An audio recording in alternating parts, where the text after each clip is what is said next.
So, after leaving the incredible Isle of Skye, I returned to Glencoe. I spent cold but cozy night in my car. Today I'm exploring two amazing places, the Three Sisters. These mountains are seriously breathtaking.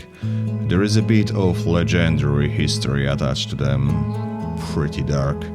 Three sisters fell in love with three brothers from a rival clan. Their love was forbidden, so the brothers fled to a hidden valley, but they were ambushed and killed.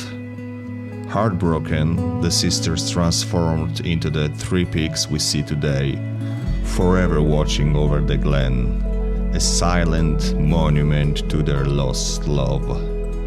I will take you to the Lost Valley. They say the MacDonald clan used to stash their stolen cattle there. Let's see if we can find clues or enjoy the stunning scenery.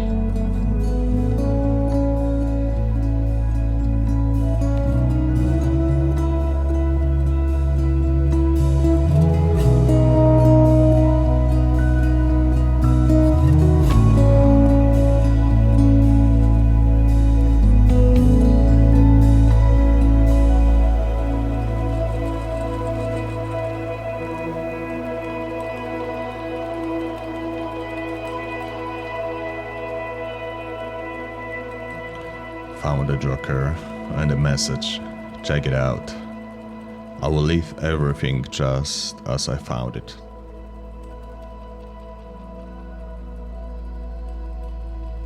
Well, that was a bit of scramble, but Lost Valley was worth every step. It's absolutely stunning. I bet this is where the MacDonald's family hides the borrowed cattle. Plenty of space to stash a whole herd. Usually it's bursting with visitors, but today it's just me and few other people. Let's take a moment to simply appreciate this.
Another day on the Isle of Skye.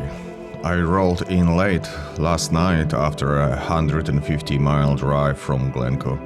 Not exactly the most planned route, but my power station was almost dead and I need a good alternator charge. Gotta keep those drones, camera and laptop batteries fed, right? It's like feeding a flock of hungry chicks. But honestly, sometimes the best adventures come from the just hitting the road, no schedule, no destination, just driving. This is a coral beach. I was seriously tempted to take a deep dip into this beautiful water.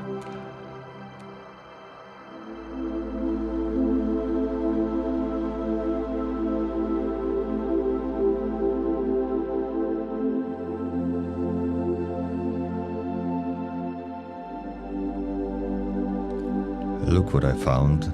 The bus stop. It looks like a portal to parallel universe.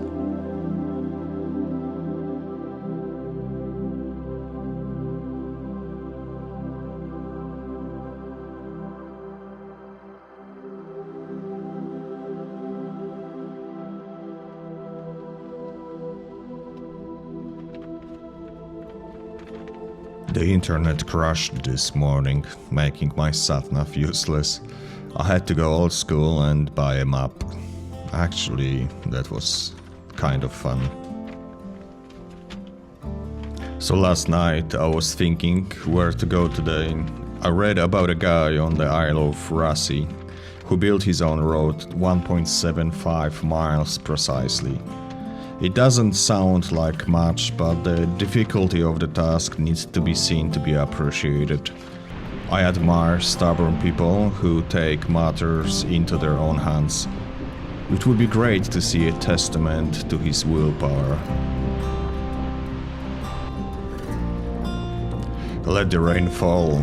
I wasn't about to let a little rain spoil this moment. I stopped by the statue of Coley and Mackenzie, who mapped Sky's amazing mountains.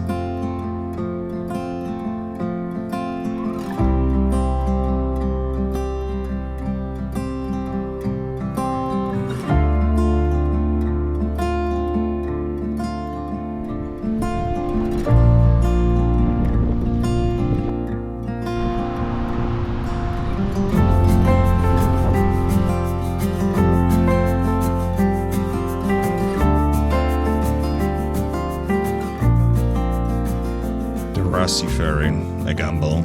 The storm was raging. The crew said there was no guarantee of a return trip. I hesitated for a moment. Then it hit me. My first chance to be stranded on the island. How could I say no?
In 200 yards, you will arrive at your destination.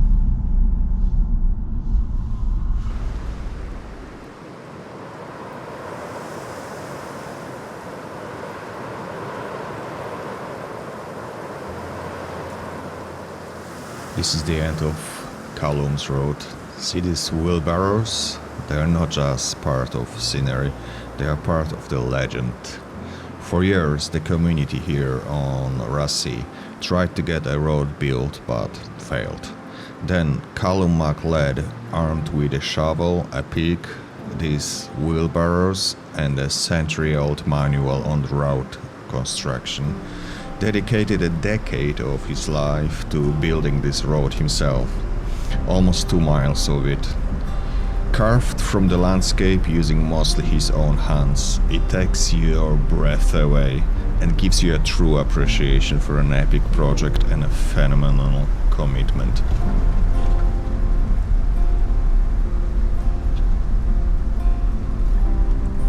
Driving along Callum's road today was more than just a pretty drive. It was a real eye-opener. I always think of myself as a pretty hard worker, pretty efficient, you know.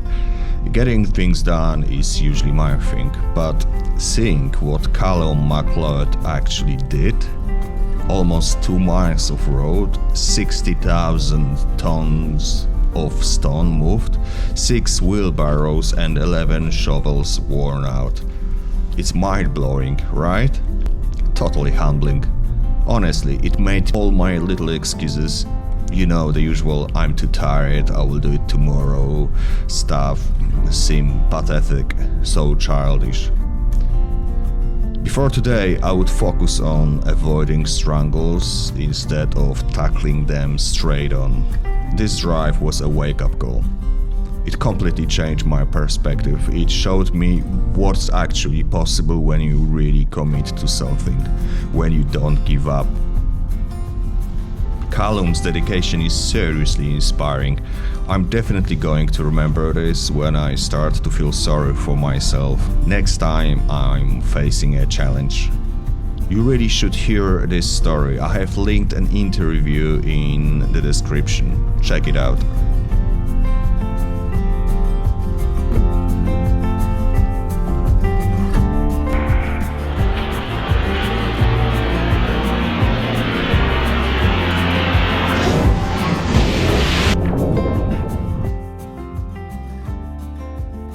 After completing the Callum's road, it felt this whole experience shifted into something surreal. This island, it's got something magical. A lone tree, a ship that seems to stare right through me. And places that look straight out of a movie.